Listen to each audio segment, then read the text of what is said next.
Right, happy Thursday. How's everybody doing this morning? Anyways, we're up early, but anyway, we got our shoes in for our H-column system.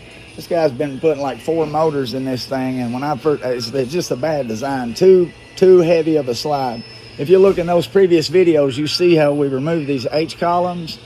You basically just cheat. You use a board, basically run the slide in. After you remove the screws, it pushes the H-column out to where you can work on it. You see how we line it up in those previous videos. But it's about time the Zinger gets out of here. It's been in the shop for almost 2 months, and Ray's taking care of the shit show.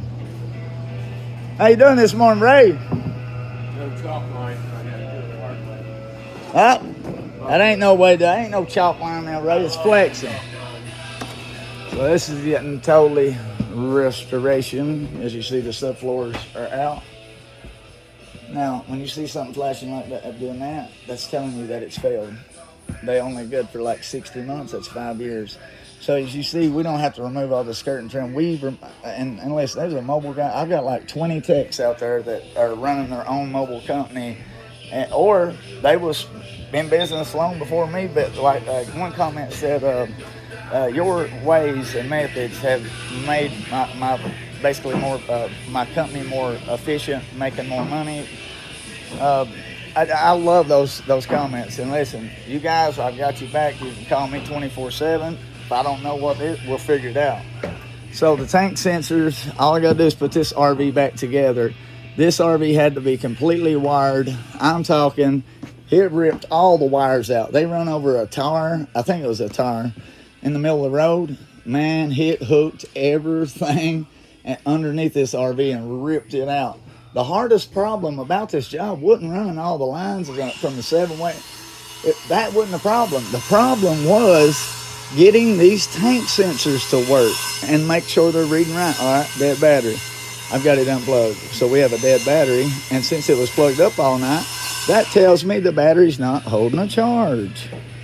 Oh, we just diagnosed something during the video. Yep.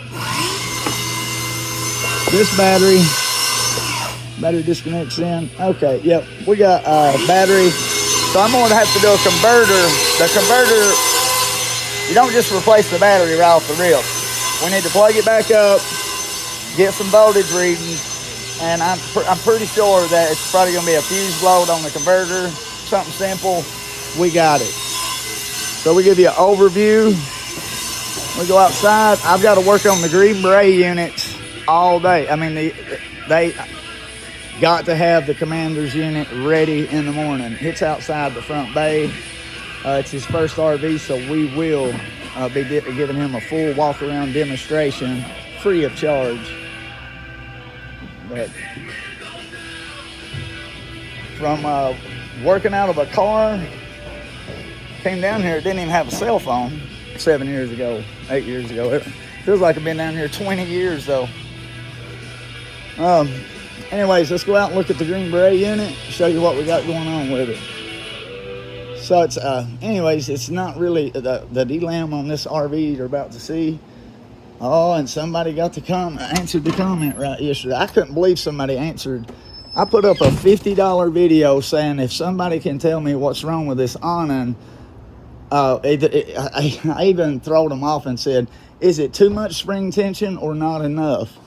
I did damn. If somebody didn't read, I mean, they dropped it on me.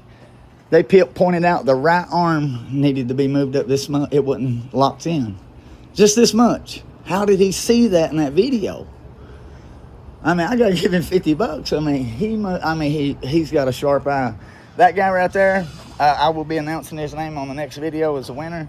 But that guy, for him to be able to see that, would make one of the greatest quality control techs or just a quality control person on anything. Good eye, my friend.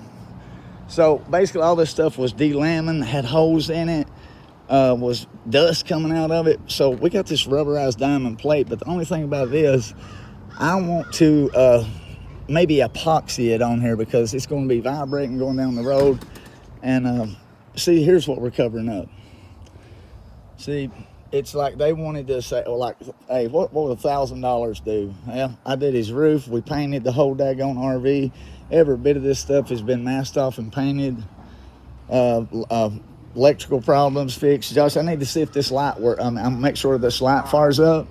That was on the list. Now I got to put two gutter, a door gutter up, and just need to get all operating systems, get the legs down, Josh, and just get it like it's camping, because we're going to have it set up. And when you do a demo, you basically have it set up in dry camping mode with city water available. You just want to show it works off the pump, because you get to explain the fresh water system. You get to tell them don't leave that water in there for 30 to 90 days because it will stagnate your lines. Just so much to talk about. So instead of talking about it 2 or 3 times, I like to start at the hitch, work my way around to the door, and then do the inside.